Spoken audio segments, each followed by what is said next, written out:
नमस्कार। आज हमारी क्लास है बीएड सेकेंड ईयर। सब्जेक्ट है इतिहास शिक्षण। टॉपिक है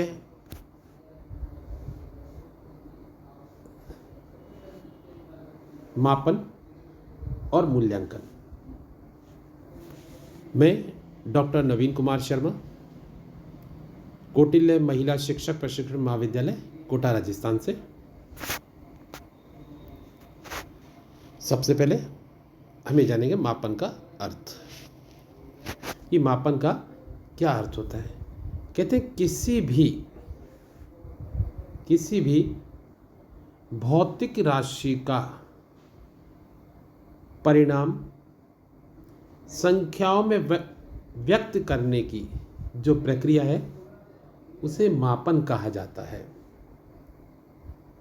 यह सीधे सरल अक्षरों में कहते हैं मापन तुलना करने की एक प्रक्रिया है,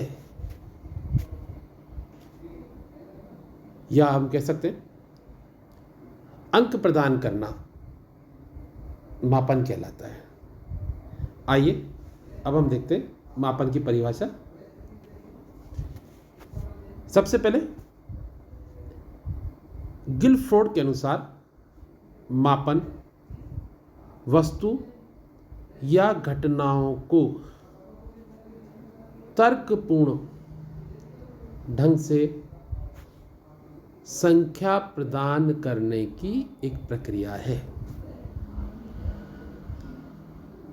उसके बाद दूसरी परिभाषा है जो दी है एस स्टीवेंस ने। इनके अनुसार मापन किन्हीं निश्चित स्वीकृत नियमों के अनुसार वस्तुओं को अंक प्रदान करने की प्रक्रिया मापन कहलाती है।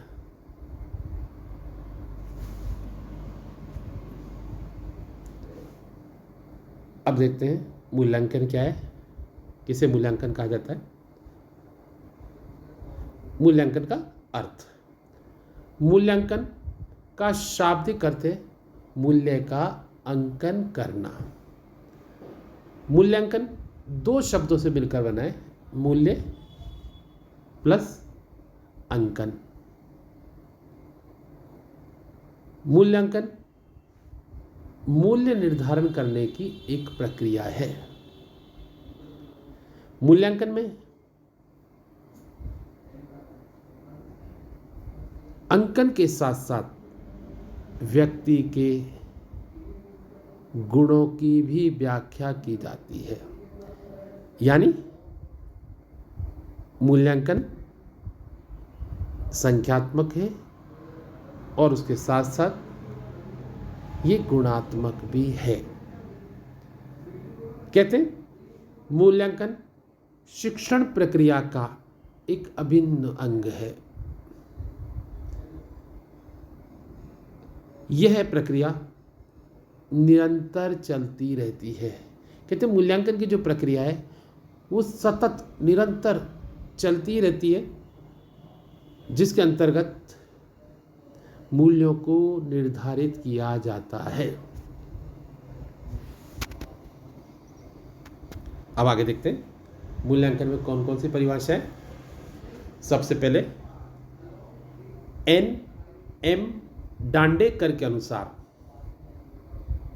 मूल्यांकन को छात्रों के द्वारा शैक्षिक उद्देश्यों को प्राप्त करने की सीमा ज्ञात करने की एक क्रमबद्ध प्रक्रिया के रूप में परिभाषित किया गया है या किया जा सकता है। आगे देखते हैं दूसरी परिभाषा एच रेमर्स तथा एम.एल. गेज के अनुसार क्या कहते हैं। देखिए, मूल्यांकन में व्यक्ति अथवा समाज दोनों की दृष्टि से क्या अच्छा है, क्या वांछनीय है, का विस्तार निहित रहता है।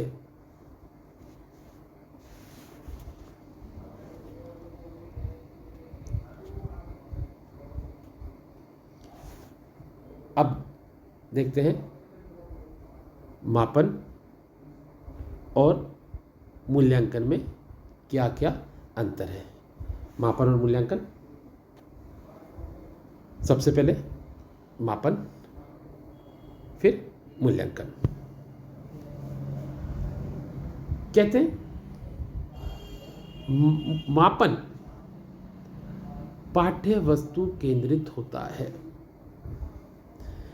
कहते मापन में जो परीक्षाएं ली जाती हैं,